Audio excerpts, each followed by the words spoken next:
Nintendo's Game Boy? The system broke the mold. On its way to selling more than 110 million copies and becoming the fourth most popular video game system of all time, Nintendo's Game Boy was manufactured for an astonishing 14 years. Let's put it another way. When it started selling, the Nintendo Entertainment System was being manufactured. When it discontinued, the Xbox was 2 years old. It is hard to imagine a system lasting this long today, and I think it's worth asking the question, why? And how? How did the Game Boy last as long as it did? I don't think you can start a conversation about the Game Boy without discussing the simplicity of the design. That was intentional. Gunpei Yokoi, the division developer of the R&D1 group that developed the Game Boy, adhered to a design philosophy that can be seen in most of Nintendo's most successful products. You don't have to use the latest and greatest in technology. Instead, it's preferable to use already existing technology in ways that are innovative, reliable, convenient, and affordable. All of this can be seen in the Game Boy. The device used a simple, blocky design with no backlighting. The screen only displayed 4 shades of green, making it easy to power. That meant that 4 AA batteries could keep this device going for as long as 30 hours. The design philosophy was also seen in the setup of the device. It looked very similar to existing and popular Nintendo controllers. Yokoi intentionally skipped using a joystick out of fear that doing so would make the design less portable. Bells and whistles were skipped. Durability and sheer convenience was emphasized. Durability. The Game Boy was covered in a hard plastic shell, one that I could argue was probably kid-proof. If you were a kid and had the Game Boy, you probably remember dropping that sucker countless times, and while the casing would chip, it usually didn't break. Most important was that the screen never broke. The Game Boy was clearly designed with tiny fingers in mind, and unlike many other products which would seemingly shatter if you look at them funny, the Game Boy never had that problem. Need any proof? Ask Steven Scogins, who brought his Game Boy with him when he deployed to Iraq during Operation Desert Storm. The barracks that Scogin was in was destroyed in a Scud missile attack, burning all of Scoggins' possessions, including his Game Boy. Scoggins wrote to Nintendo and shipped them the charred wreck of his Game Boy, and the company happily replaced the device for free. They also tested it and discovered that, despite being the victim of a Scud missile, the damn thing still worked. The casing was charred beyond recognition, but the device still turned on and was playable. The incident was recorded in an article in Nintendo Power magazine. Despite these very real design achievements, the Nintendo Game Boy was still very, very cheap, and cheaper than its competitors. Owing in part to its simple design, Nintendo was able to keep the cost down, and its 1989 introductory price was just $89, or about $225 today. More to the point, using this system was also cheap. All of us complain about the cost of games today, which are now often $70 and rising, and don't even get me started on the deluxe versions of games. Now, this wasn't the case for Game Boy. Accessories weren't necessary. Batteries were cheap and would last a long period of time. And the games themselves, which came in small cartridges, were also relatively inexpensive. As a result, users could buy the Game Boy and get great games that were highly replayable and relatively affordable. The Game Boy was also more affordable than its competition, and I use the term competition loosely since the Game Boy was so clearly in a class by itself. The other popular handheld systems of the time included Sega's Game Gear, the Atari Lynx, and NEC's Turbo Express. While these all boasted color screens, they had massive challenges, including price. At the time of their launches, the Game Gear was $150, the Lynx $180, and the Turbo Express a bank-shattering $250. Yet no, that wasn't affordable. And it didn't have the brand name to back up such a price. The machines ate batteries like Mario ate coins, and none of this was realistic. These systems didn't really sell. The Game Gear was the quote-unquote closest, selling just shy of 11 million units. The Lynx sold 2 million units, and the Turbo Express sold 1.5 million. All of this affirmed that Nintendo's design philosophy of keeping costs down and innovating within the realm of what was already on the market was the correct approach. Nintendo's relationships with third-party developers also came into play here, helping to craft world-class games. Part of the reason that other systems had such a hard time breaking through is because of Nintendo's relationship with third-party developers, which in some cases was straight-up dictatorial. Nintendo had an obsession with quality. Not a bad thing.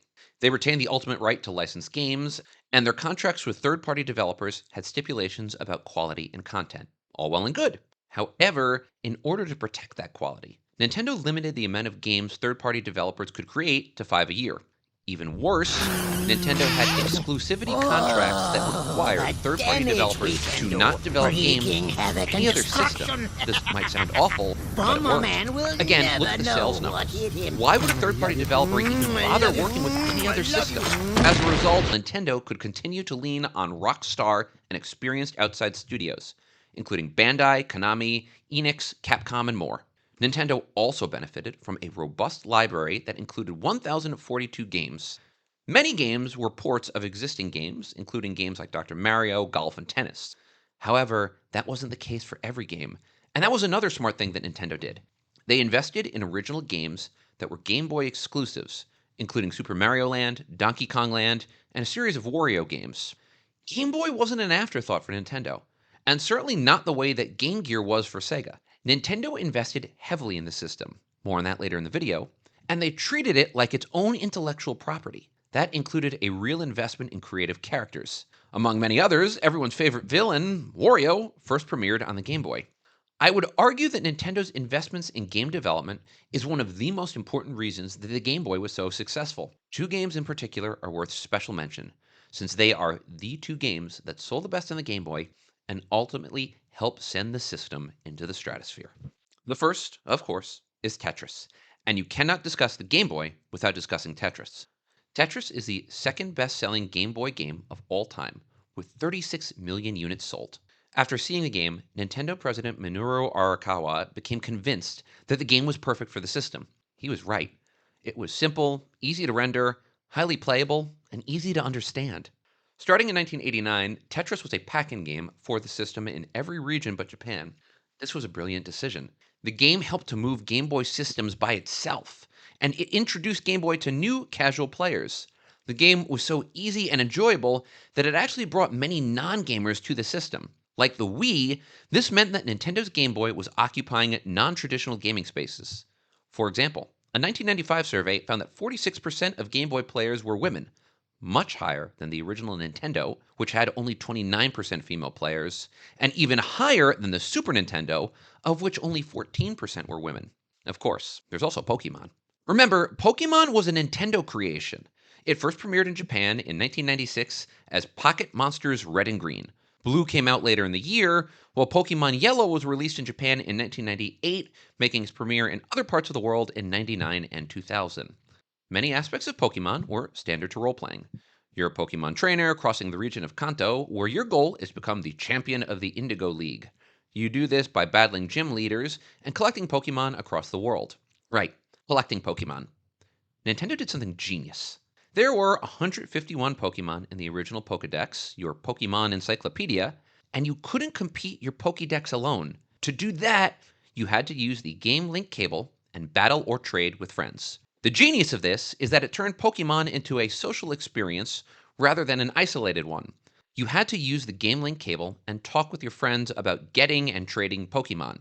As a result, Pokemon was everywhere, and I mean everywhere. I distinctly remember being a camp counselor in 1999 and 2000, and we had to ban Game Boys from camp because kids kept playing their Game Boys instead of doing arts and crafts or getting hit in the head with dodgeball. I don't know. The concept was genius. Everywhere you went, people were playing the game, and when you saw people playing the game, you wanted to play. This created social pressure to get the game. This helps explain the success of the game. The original Pokemon series sold more than 46 million copies and became the best-selling game for the Game Boy. It also launched the Pokemon franchise, which is, of course, still going strong today. There are actually some that argue that the Pokemon saved the Game Boy and paved the way for future upgrades to the system. Speaking of, Game Boy had a series of upgrades that were clear in what they offered. One of the most frustrating things a video game system can do is release upgraded systems that either are confusing, not upgrades, or just muddy the waters. Witness the Sega 32X and the Nomad, two half upgrades that, you know what, I still don't think anyone knows what they are. Or the Atari 5200, which didn't have backwards compatibility and featured marginal improvements that weren't actually improvements. These ideas looked like half-hearted cash grabs.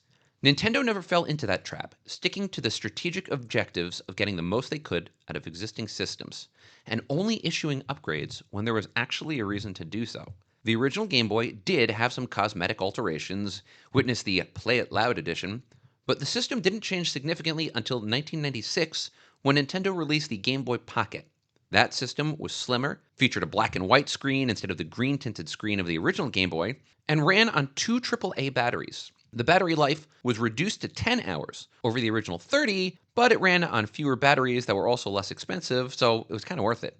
Japan also saw the Game Boy Light, which was slightly bigger than the Pocket Edition, but came with an important backlight. And that was it. Nintendo believed they had a good system, and they ran with it. As a result, there was no major upgrade to the Game Boy, save for the Pocket, until the release of the Game Boy Color in 1998. Third parties released some accessories for the platform, but by and large, Nintendo stayed away from accessories, concentrating mostly on the base system and the games.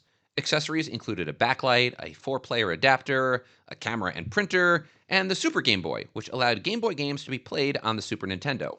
Also, here's an interesting one. Japan saw the release of the Game Boy Pocket Sonar, which allowed you to locate fish underwater. So that was a thing. This relative dearth of accessories and simplicity of strategic vision meant that Nintendo could give Game Boy the marketing focus it deserved. Nintendo launched Game Boy with a $10 million marketing effort. It was also able to keep its focus on Game Boy during the length of the system. Think about this for a second. During the system's lifespan, the Nintendo, Super Nintendo, N64, GameCube, and Game Boy Color were released. That's really not a lot of systems over a 14-year period. Contrast this to Sega and the Game Gear.